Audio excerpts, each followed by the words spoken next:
ॐ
सहना ववतु सहनौ भुनक्तु सह वीर्यं करवावहै तेजस्विनावधीतमस्तु मा विद्विषावहै ॐ शान्ति शान्ति शान्तिः समस्तजनकल्याणे निरतं करुणामयं नमामि चिन्मयं देवं सद्गुरुं ब्रह्मविद्वरम् ॐ पार्थाय प्रतिबोधितां भगवता नारायणेन स्वयं व्यासेन ग्रथितां पुराणमुनिना मध्ये महाभारतम् अद्वैतामृतवर्षिणीं भगवतीम् अष्टादशाध्यायिनीम् अम्ब त्वामनुसन्तधामि भगवद्गीते भवद्वेषिणीम् यं ब्रह्मा वरुणेन्द्ररुद्रमरुतः स्तुन्वन्ति दिव्यैस्तवैः वेदैः साङ्गपदक्रमोपनिषदैः गायन्ति यं सामगाः ध्यानावस्थिततद्गतेन मनसा पश्यन्ति यं योगिनो यस्यान्तं न विदुःसुरासुरगणाः देवाय तस्मै नमः देवाय तस्मै नमः.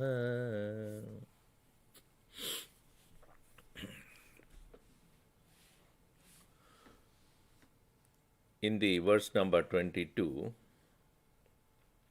the relationship between the individual soul and the matter in which the individual soul is seated is described. The soul is referred here as Purushaha. Puri Sharire Shayanatvat Purushaha Idi Katyate. One who is residing in the Puri, in the city, which is Shariram. Puri Shayanatvat Purushaha. And this body made of 5 great elements, mind also is a product of the Panchabhutas. So this mind-body complex along with the Karana Sharira, everything is referred as Prakriti. So therefore it is said, Purushaha Prakritistaha. The soul is seated in the matter. Bhungte, experiences. Prakritijan Gunan, the qualities of the Prakriti. It is like a crystal kept on a red cloth. A crystal does not have any particular color. But when it is placed in or on the top of a red cloth, then it will look like a red crystal. If it is kept on a blue cloth, it will look blue. But actually, what is the nature of the crystal? Colorless. In the same way, the soul that is present within us is in reality has no quality. But Prakritijan Gunan Bhungte. It comes to have attributes itself with the qualities of the Prakriti, Karanam. What is the reason? Gunasangaha. The association, apparent connection between the Purusha, attributeless self, with the attributes of the Prakriti. And because of which it gathers to itself impressions, and those impressions called vasanas, leading to further births and then continuing experiences. It gathers more. It is like the pure rainwater in the form of, say, snow falls on the mountains, Himalayan mountains. And those beautiful color, clean, pure snow start to melt at some point of time and produces clear water. If you go to places like Gomukh, you will see that the glaciers there producing, because of the sunlight, the water, and the water that comes out is the most pure form of Ganga. And then the Gomukha, it's such a place where you can see water slowly coming out. And that very water, when it starts to flow down to Gangotri, by the time it has gathered many different minerals on the way, herbs, dirt also. From Gangotri, it comes down to Rishikesh. It has gathered more. Rishikesh to Haridwar, furthermore. And as it starts to come down further on its way towards the destination, Bay of Bengal, all the various dirts created by human nature, chemical industries and many industries, their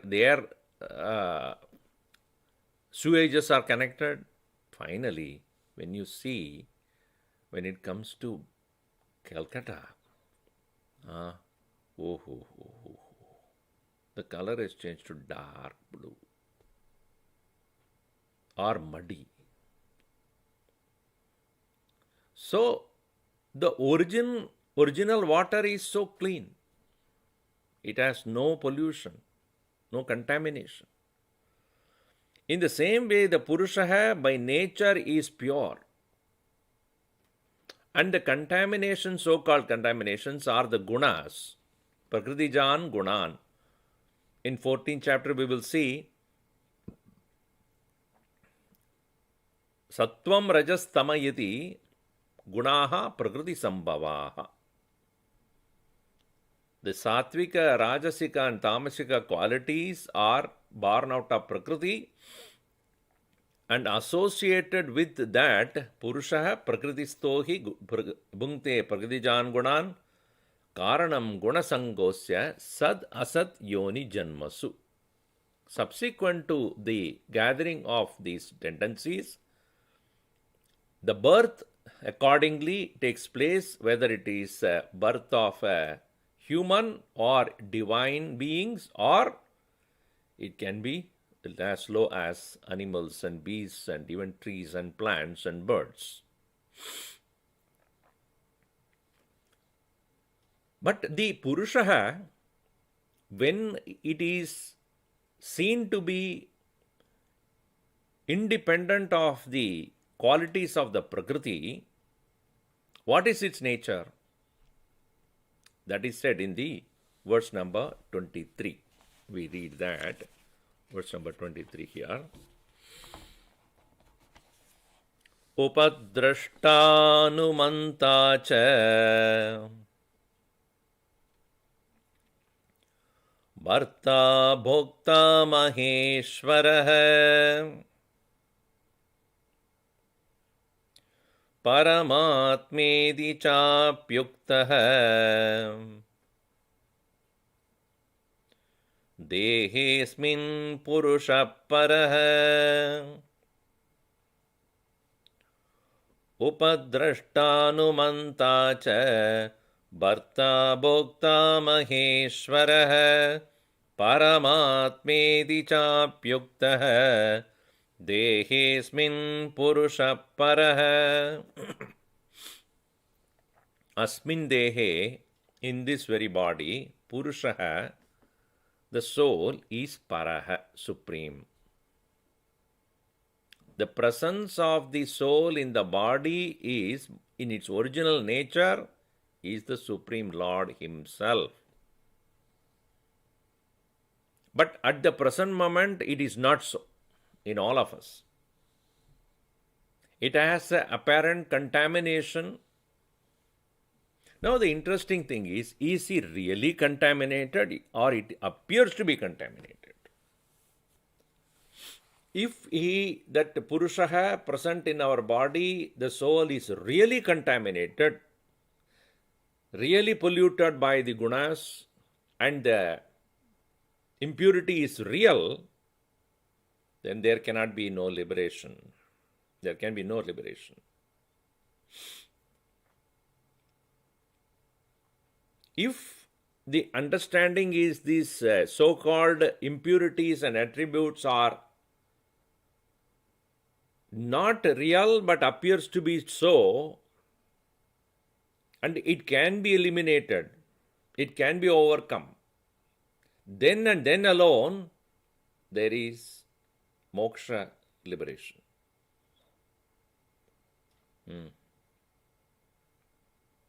So here Bhagavan Krishna says, we have to shift our attention from the misunderstanding that the Purusha is actually polluted to the Purusha is not polluted but perceived it to be so.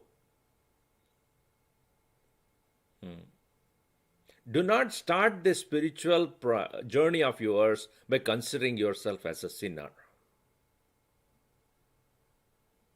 Once you condemn yourself as sinner, there is no escape from it.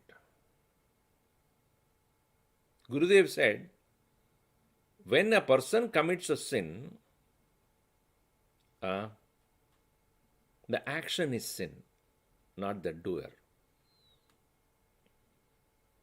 Punish the action and not punish the person. Meaning, when we start thinking that this person is a sinner, thereafter there is no possibility of that person becoming anything other than that. The act is sin. So punish the act, correct the person. Otherwise, correction is not possible at all. If you have branded a person as sinner, then the whole society has abandoned that person. Then that person would have any opportunity to come out of that. On the other hand, this person is essentially good.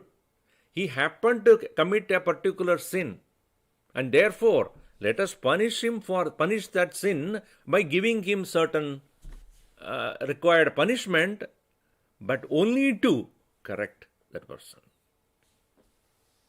So the whole world, the whole journey of our life here is a process of self-correction.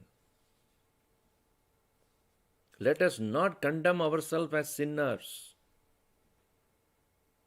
Yes, we made mistakes yesterday. due to whatever reasons, improper thinking or influence of the situation. But once you realize that, yes, I made a mistake there, come out of it, get up from there, and start correcting yourself. How do we correct ourselves? By having the clear understanding that Purusha within me is Bhagavan himself. Asmin dehe Purusha Paramatma. No ambiguity in this. Bhagavan clearly says, Asmin dehe, in this very body of yours, the Purusha who is seated there is Paramatma. Ishwaraha, Maheshwaraha. The Ishwar himself is sitting there. And what does he do? Upadrashta.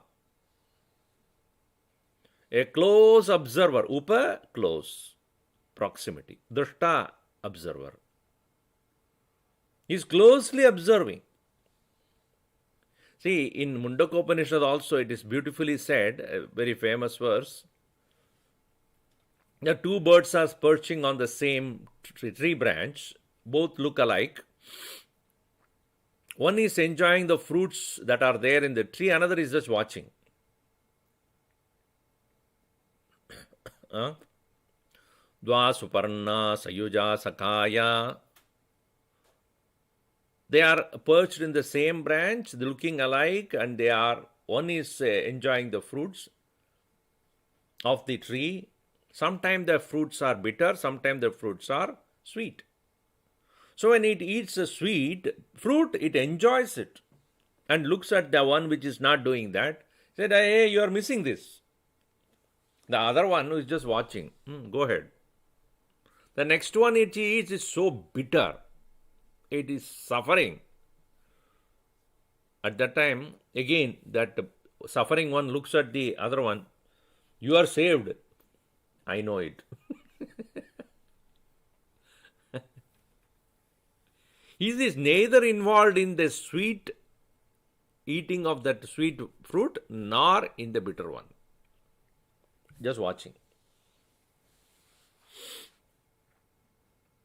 In the same way, the example is only to show that the one which is there present in us, Purusha, has two aspects to it.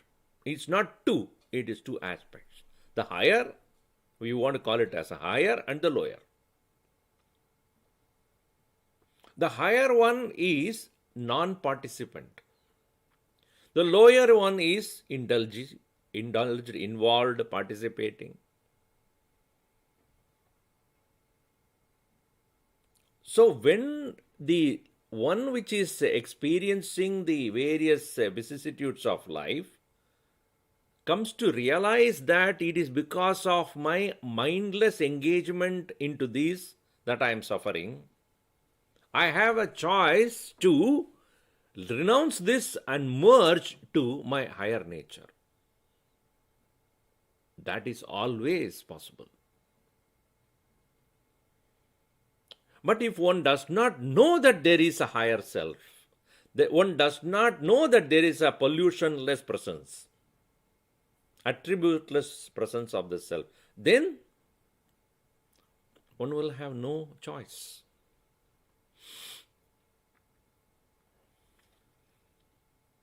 How many of us even think that when we are engaged in any sense activity, seeing, hearing, etc., how many of us really thought originally, before studying Vedanta, that it is not the eyes that are seeing, it is the mind that is seeing?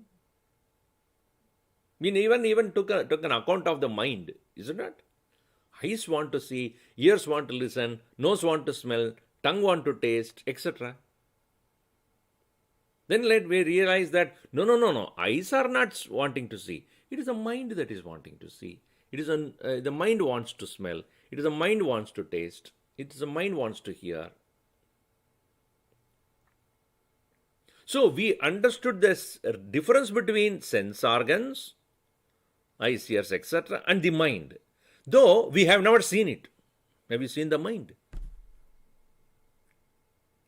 You have not seen the mind. But when we know that there is a difference between the activities of the senses, seeing, hearing, etc., and the one which prompts it, the mind.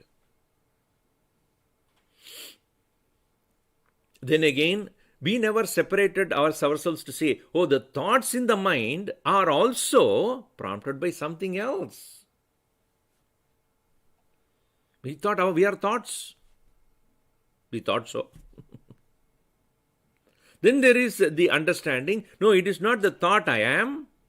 Thoughts are because of the impressions of the past. So as we study Vedanta, we are now able to segment it very clearly. I am not the thoughts, I am product of my impressions of the past. It can be many lives of the past or in this very life itself. These impressions are those which are creating those thoughts, and according to thoughts, the sense organs are engaged, and then according to sense engagement, so is the experience from the world. It is not the Rasagulla is wanting to eat me. I want to eat the Rasagulla. See? It's not the object is demanding my experience. I want the experience. I is who here? Senses? No. Mind? No. Vasanas? At the present moment, our understanding is yes.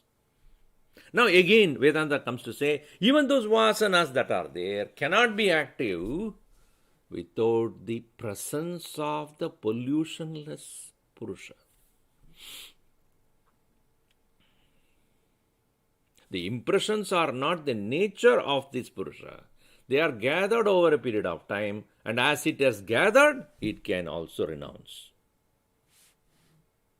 This recognition of the fact that the self in me, pollution self in me, is observing its own lower nature, forgetful nature, which is engaged in experiences. What is the role of that higher self at this present moment? Upadrashta, close witness, observer. And such an observer it is. The real pollutionless self is an observer. It doesn't stop you from doing anything. Anumanta, permitter. Chalo, karo. If you would experience this world and get beaten up and then only you will realize, do it. Bhagavan never interferes with anybody's activity. You want to do this? Do. You realize the mistake and come back. I can only caution you that it is not right. Upadrashta, Anumanta cha. And it is one which is supporting the entire experience. Bharta, supporter. Bru, Bharati, supporting. And in the form of a lower self, it itself is experiencer. Bhokta. Who? Maheshwara. The Lord sitting in everybody's heart. Swamiji, this is not right. If he should stop us. When you are making the mistake, he should stop us. Now the question is, please carefully ask this question. You say, he should stop us. Who? He. Who he? You yourself.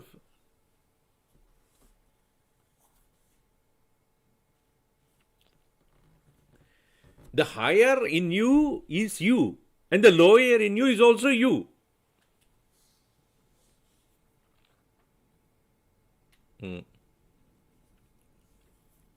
When you are learning any knowledge, you make mistakes in the beginning. When you are the first time when you are introduced to math, how much struggle you had even to remember what is 2 plus 1. You are drilled into that. Come on, 2 plus 1 is 3, 3 plus 1 is 4, 4 plus 1 is 5. And you had to memorize those things. Today you have to memorize that. If it is so, I am sorry with this. So when you learned math, at the beginning stages, you said, "Oh, I hate this math. It doesn't come to me." Anyway, somehow or the other, you went through that and then you memorized all those. Now, having thus becoming familiar with this knowledge, thereafter, when somebody says 4 plus 1 is 6, what's wrong with you? You know it's a mistake. When do you know it's a mistake? When you know what is right.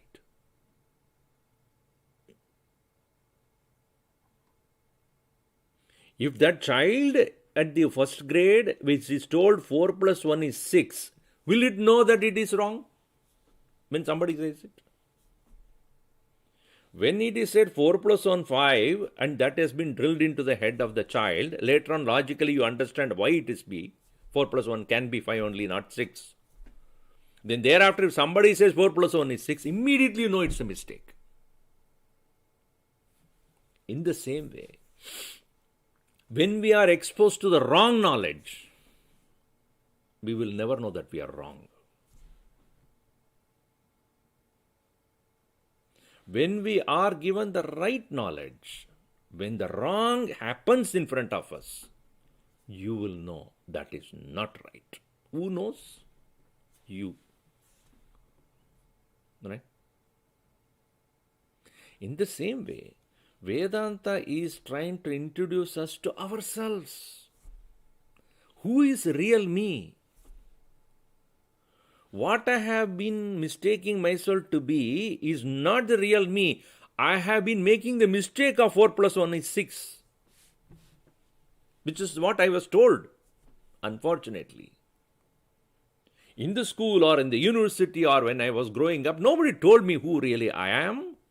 I just imitated everybody. I assumed myself to be this body. I assumed myself to be the mind. I am assuming myself to be my desires. Nobody told me it is wrong. But when I come to realize what exactly who I am, on realization of that, then I look back, Arey Baba, how many mistakes I did? Nobody told me. I have been learning it as 4 plus 1 is 6. Now I know it is not. Whatever I have done, is done. I cannot go and change it. But now I know 4 plus 1 is not 6. And if anybody says 4 plus 1 is 6, I know it is wrong. Similarly, when identified with the mana, deha, buddhi, ahankar, ityadi, I have done whatever I have done. Those are all the things that I did on because of ignorance. When I am introduced to the correct knowledge based upon which I come to know that it is not correct, what I have done, and even when I come to presently, by the sheer habit of identifying with the body, etc., when I come to again do the mistake, there is in me something says, hey, that is not correct. That is the Bharta, Maheshwara. Paramatma iti api cha uktaha. It is also referred that Maheshwara, the Lord himself, is referred as Paramatma. Ishvara as the one who is the sustainer of the entire universe. Paramatma as the unpolluted presence. Gurudev used to say, consciousness of thought of an object is a thought. Consciousness without the thought is consciousness. Consciousness plus thought is, consciousness plus object is a thought. Consciousness minus object is, or thought minus object is consciousness.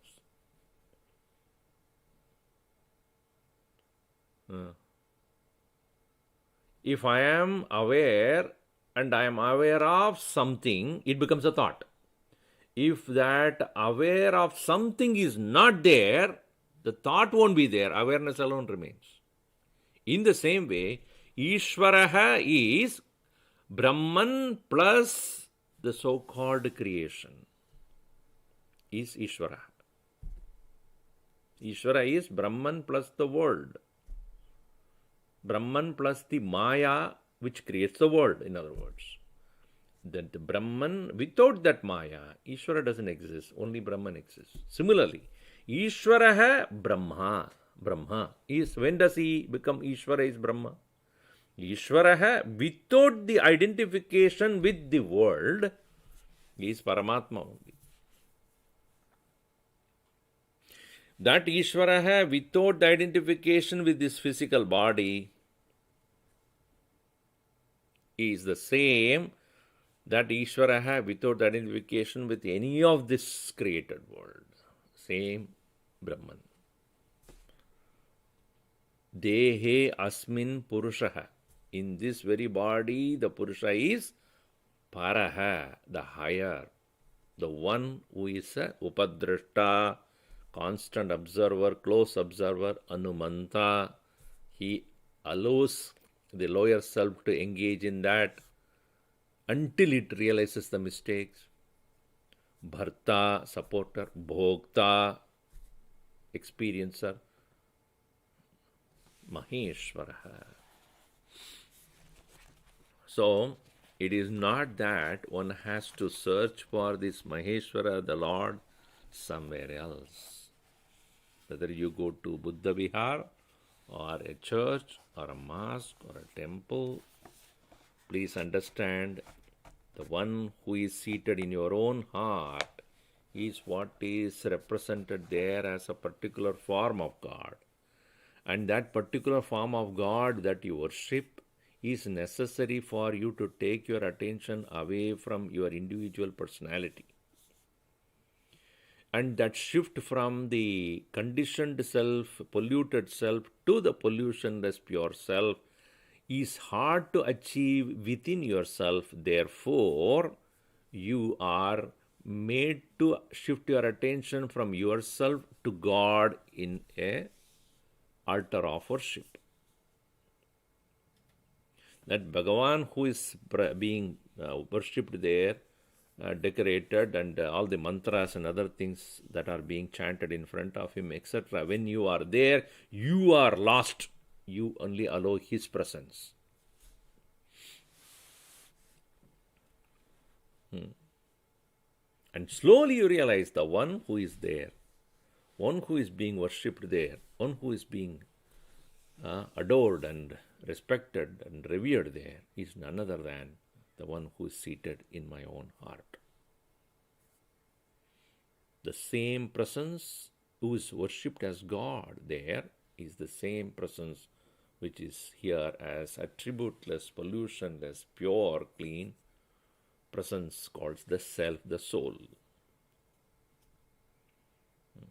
So here, one who knows this, Bhagavan continues in verse number 24.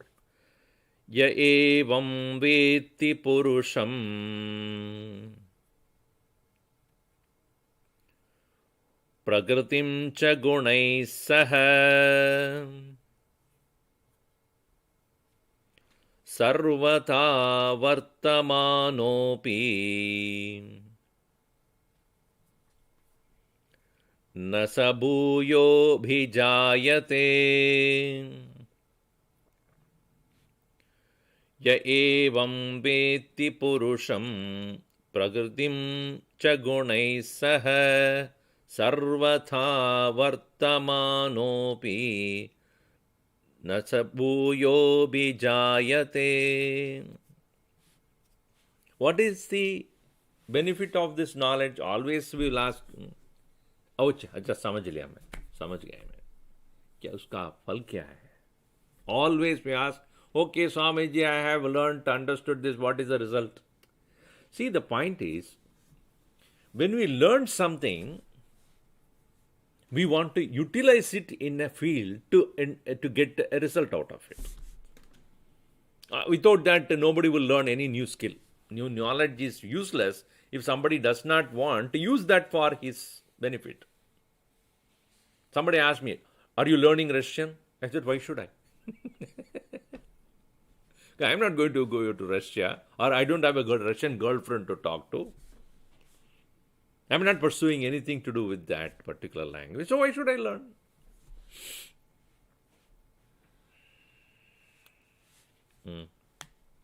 So we always think learning means I must apply it somewhere to get a benefit out of it. Now here when you say, so I learned that I am the higher self, pollutionless Bhagavan. So what is the result out of it? That itself is itself complete. Because on knowing this, there is nothing more to be known, because you were thereafter will become free of your own inhibitions, your own impurities. This learning is not to apply somewhere.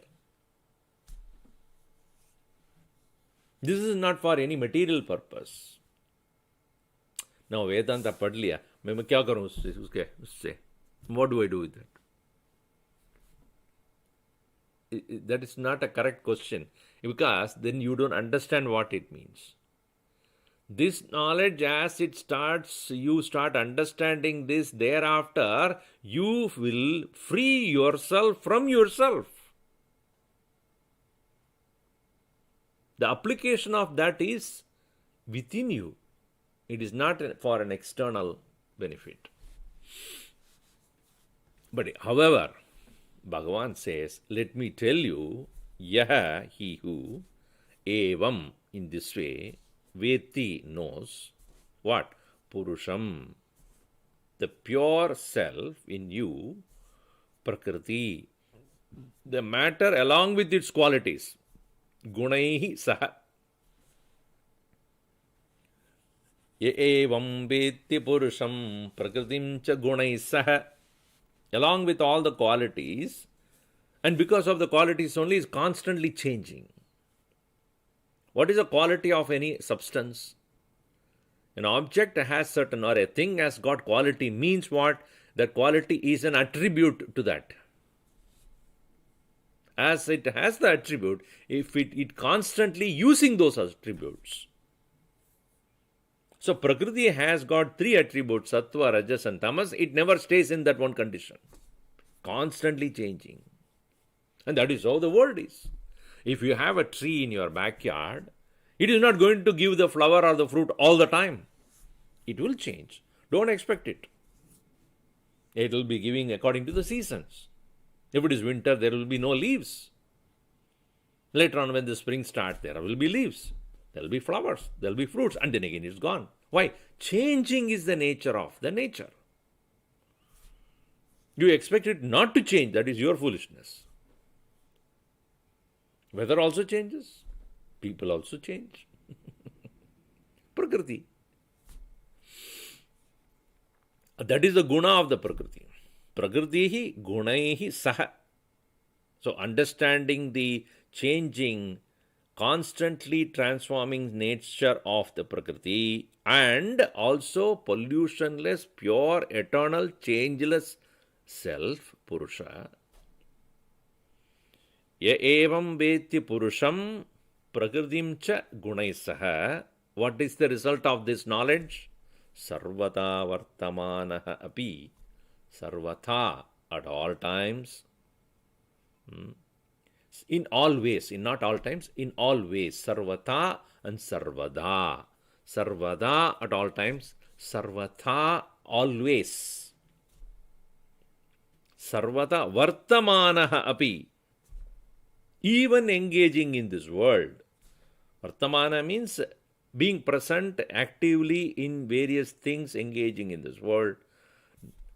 Even as he is present in this world, like any one of us, na sa bhuyaha abhijayate. He is not subject to rebirth. Why so? What causes rebirth? Punarjanma is caused by residual vasanas, impressions. In such a person who has understood the distinction between the higher self, the unpolluted one, and the lower self, itself by mistake has been identifying itself with the qualities of the Prakriti and suffers. Having separated them and clearly understood oneself to be that pollutionless, pure self alone, thereafter, even if he engages in this world with the qualities of the Prakriti, he is unscathed, unpolluted, he will remain. And thereafter, while thus remaining, no more vasanas or impressions of the world will come to be deposited in him. He is not going to gather any more vasanas from the world. How do we gather impressions from the world? When you give reality to that. Is it not? When I have a particular experience and I consider, number one, that it is real. This experience is real, meaning what it caused as happiness or whatever is real. Second, I want to repeat. That is the second mistake. You experienced it, leave it. I know what it is. But if you want to experience it again, the urge to experience it again, that means you are given a greater reality to it. And seeking it. And number three is, I cannot live without it. Finished. Dependence starts. First is giving reality, second is repetitiveness, third is dependence. And the dependence leads to what? Bondage. Suffering takes place because when you lose it, you cannot tolerate it. So when this much of impact has been created by the experiences of the world, then what will be your next urge for it? I want it again. Next birth also I wanted the same thing. Obviously, Bhagavan is so democratic. If you want to live like that, go ahead. That's why he said, Anumanta, he allows. Okay, that's what you are. Go. Take the case of a drug addict. He was not born as a drug addict. At some point of time, somebody introduced him to that particular drug. Knowingly or unknowingly, he took it. Then, nice. I felt high. Not that I had any time, I only heard about it. I feel high. High. Once you have, so next time when somebody offers, you know what it is. I want to experience it once more. Go for it. Second time. After the second time, then third time. Somebody offers, you take. Fourth time, you yourself go for it. Because nobody is offering. You have to go for it. Start. And after some time, your body is so accustomed to it, wanting it, you cannot live without it. I have to have it. All habits are like this. Strong impressions are created in your personality, thereafter you cannot leave it. Then once that has become so strong and now you are deprived of it, you are not able to get it anymore, or your body is so damaged by that you cannot anymore. If you have it, you will die. Then with that depravity, unhappiness, you live and die. And what will be your next birth then? Seeking what? Seeking, I want it. So that particular desire will prompt you to take the next birth only to experience it again. No, I'm talking about only one such thing. Hundreds of that is there in our head. Hundreds of them. When you start looking at yourself, you realize how many things are there in our head, my God, which are constantly pulling me here, there, here, there, here, there. Not one, not two, not three, thousands of them. Known and unknown. These vasanas, these tendencies that are there dictating my life. That is the cause of my birth and death, again birth and death and birth and death.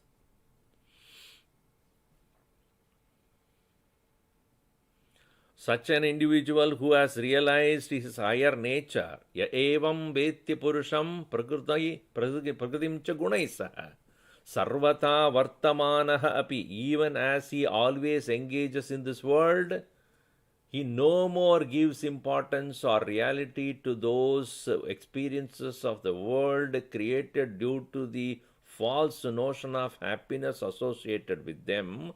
Thereafter, he will engage in the world with extreme caution and detachment, because of which his existing impressions will get so weakened, new impressions or the vasanas are no more added.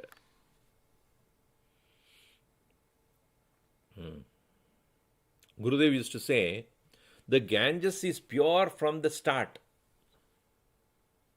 Impurities are added to it on the way because of industrial chemicals and whatnot. You stop doing that, the water will remain pure all the way. You don't need to clean it. Ganga cleaning, not necessary. Ganga is clean. Cleaning is only because we don't stop polluting it. You clean it one place and pollute it in another place, then what is the point? Having cleaned, you make it, if you engage in so much of money you are spending in cleaning it, all right, but did you stop those industries who are polluting that water?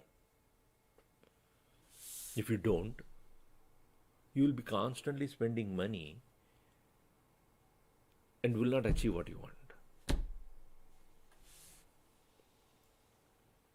In the same way, when we have understood the pure nature of the self as oneself, any kind of external influence that may arise to pollute that, you become careful about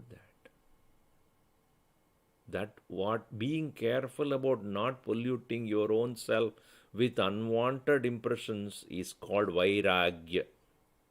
Vairagya is not running away from the world, disliking the world, hating the world. Becoming aware that this will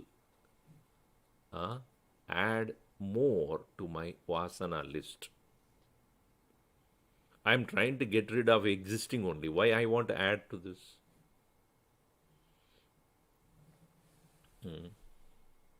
Most of us do that because everybody around us doing it.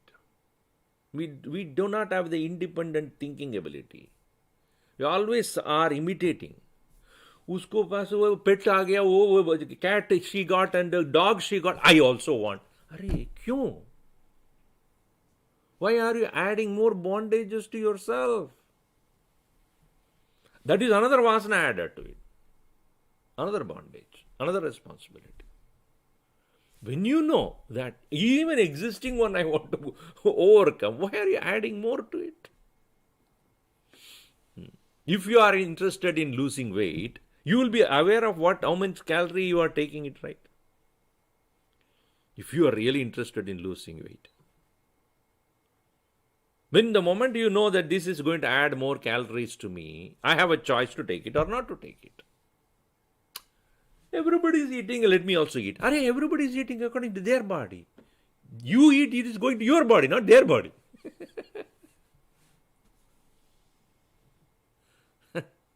Everybody is eating, therefore I also eat. That is most foolish way of thinking.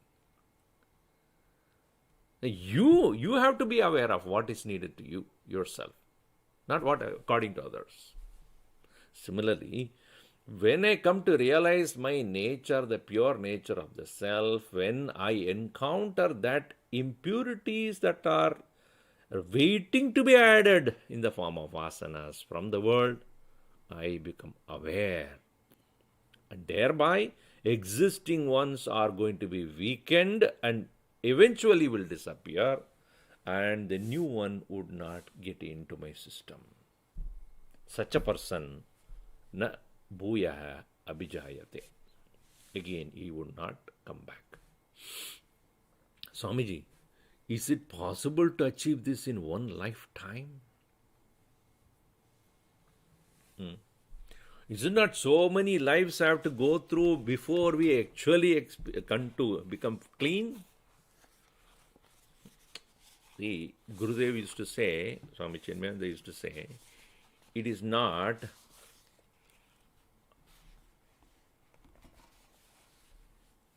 how many lives you live, how many lives you live in this way, but how much life you put in every way, in everything. The intensity matters, not the quantity. If you are intensely engaged in this very life itself, it is complete. If you say, anyway, I am a Hindu, I have a lot of births to go, let me say slowly karenge. That is the advantage we have as Hindus. Chalo, अगले जन्म में करेंगे. इस जन्म में नहीं होगा. Why not? Why don't you intensify the process? If one can intensify the process in this very life itself, such an individual will be free in this very life itself. That is what is called Jivan Mukti.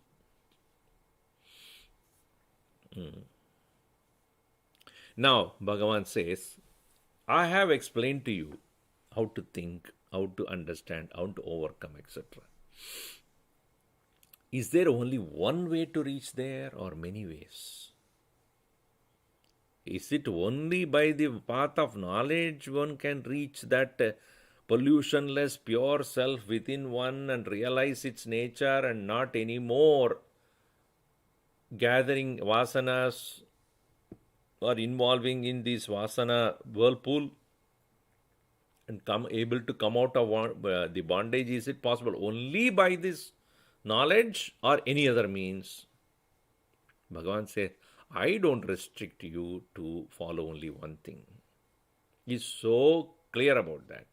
Any path you take to reach that Purusha in you, the self in you, the pure soul in you, the Paramatma in you is okay.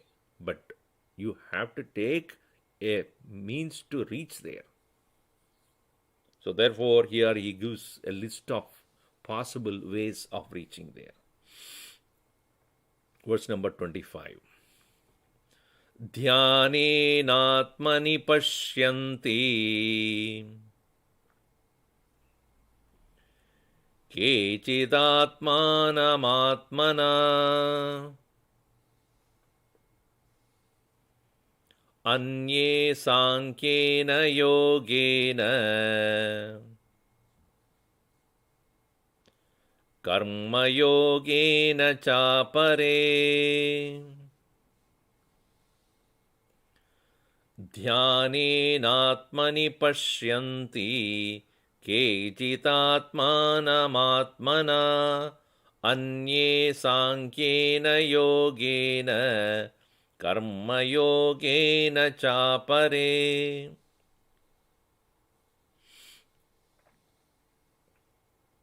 You see, in the 12th chapter also, the previous chapter also, Bhagavan clarified this. Shreyo hi jnanam abhyasat jnanat dhyanam vishishyati. Dhyanat karma phala tyagaha tyagat shanti anantaram. Then he said, Shreyo hi jnanam. Jnanam, knowledge, is greater than practice without knowledge.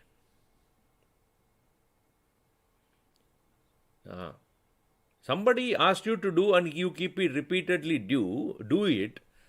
By repeatedly doing, no new understanding will take place. You may be excellent in repeating whatever you do, doing it perfectly. But new knowledge will come only when you start thinking.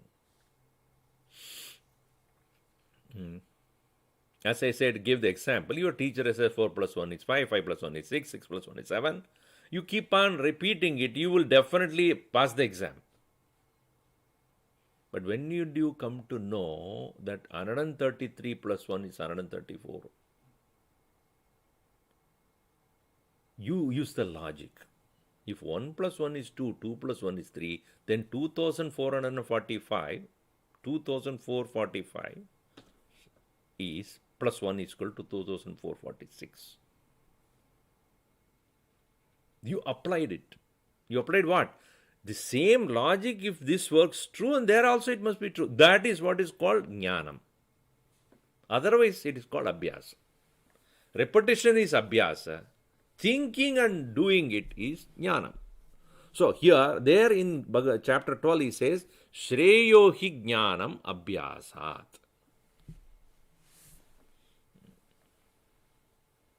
So even knowledge is an application of logic, but creativity one step more.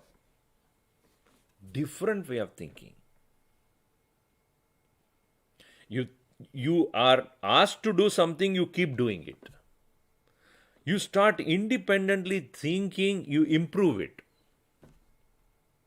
You start doing in a different way, you create new things. That is called dhyanam. Jnanat dhyanam vishishyate. Dhyana is intuitiveness. Not only intelligence, intuitive. You come to see from a different angle altogether. All discoveries in this world are because of thinking differently than the conventions. A landing in the moon by human being, possible. It is not just a knowledge. You took a chance. You took a chance. You have never been there. No human has gone there before. Now, how do you take a chance? You think about all the possibilities. You take all the precautions and take a chance. You take a leap. It's the greatest leap of the human thinking that human beings could reach to the moon and land there. Once you land in the moon, then the Mars, then the Jupiter, and this and that. It will continue.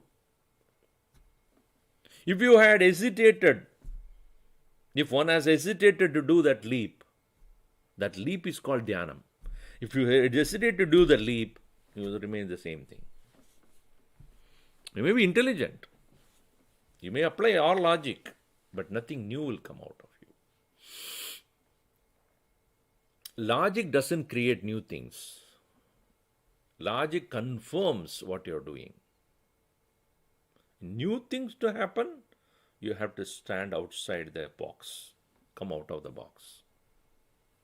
You're not rejecting it, but you can think differently. So there he said, Shreyo hi jnanam abhyasat jnana dhyanam vishishyate. Than mere logical knowledge, the leap dhyanam vishishyate, distinguishes. And that is applicable in worldly knowledge, all. But he went one step further, Krishna, in that chapter. He said, Dhyanat, then that dhyanam which creates a new dimension of thinking, karma phalatyagaha. Detaching yourself from the result of even that dhyanam. Disowning even that, non-possessing even that, detachment, dispassion from that also. Meaning, the result of that dhyanam also you become detached from. And that is why ahankaratyaga. Karma phalatyaga means ahankaratyaga. Ahankaratyagat shantihi anantaram. Only then, when the ego is renounced, then only there is true everlasting peace.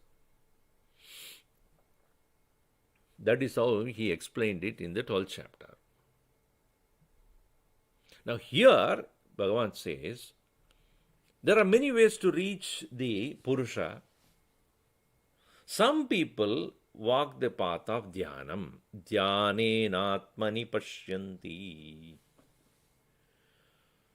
Atmani in oneself.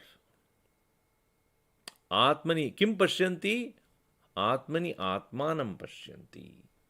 In one's own self, one's own limited self, the presence of the unlimited self is seen by those who are practitioners of meditation.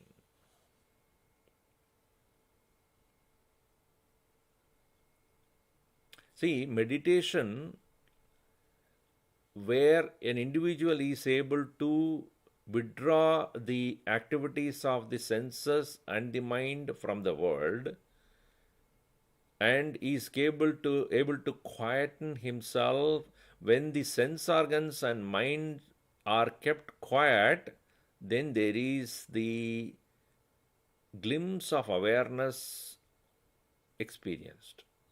In the quiet, silent moments of total absence of activities of the mind and the senses, if one is alert and not tired, if one is tired, one will go to sleep. One is not tired, one is alert, then in that silent presence, there is awareness of the awareness. Where? In oneself.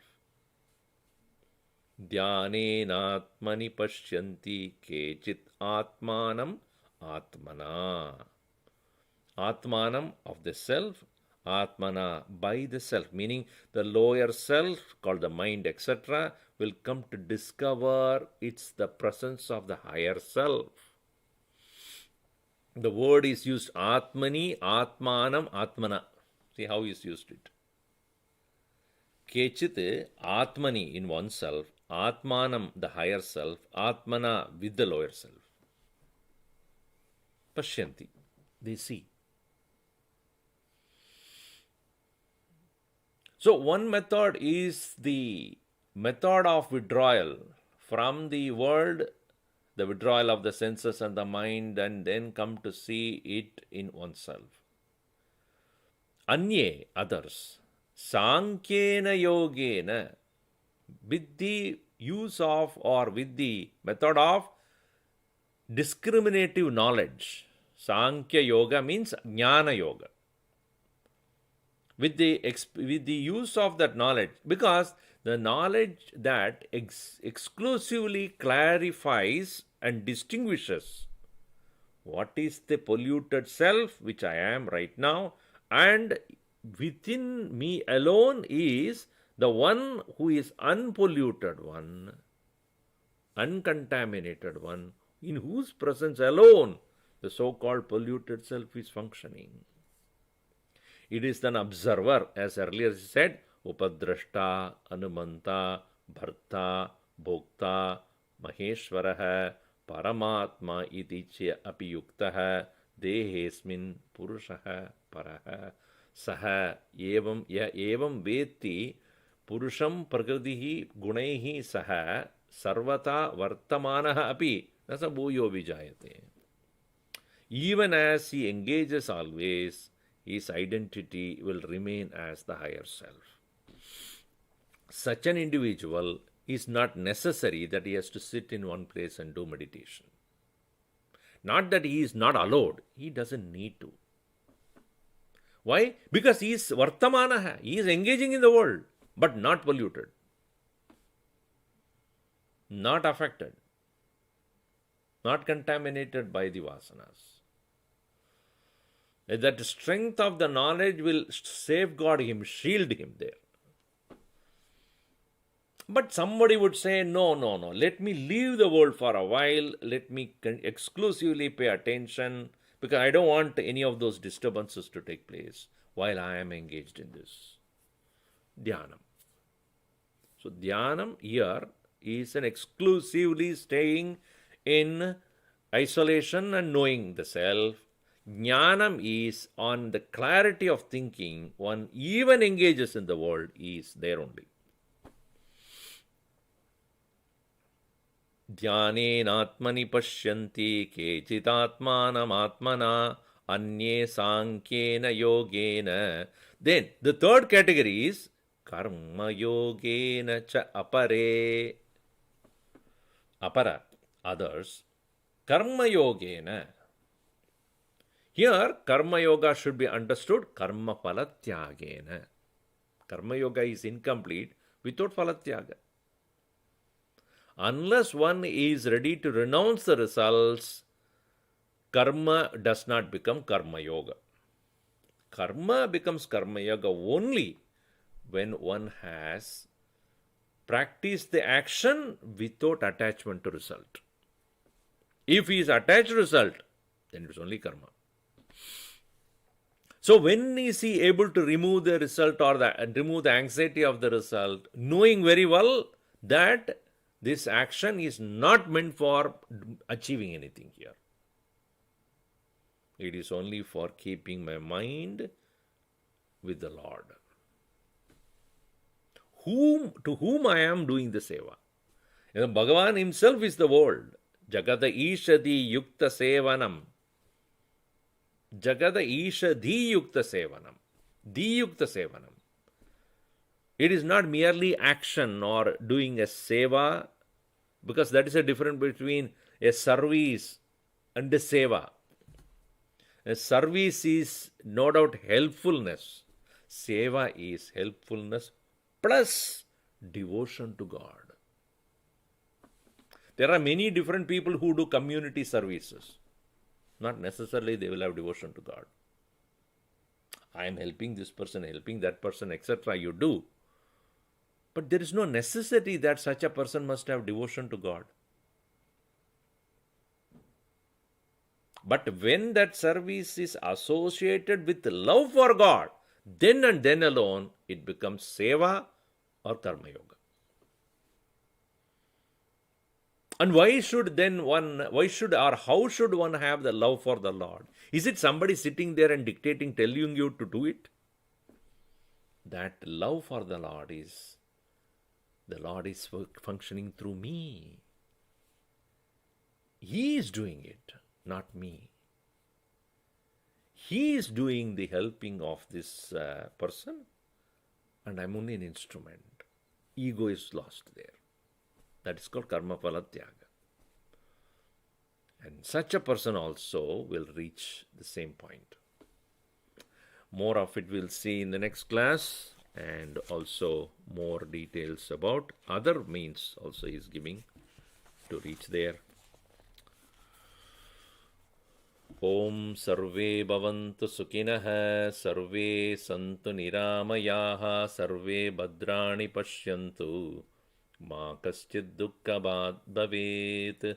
Om Shanti Shanti Shanti. Harihi Om Shri Gurubhyo Namaha. Harihi Om.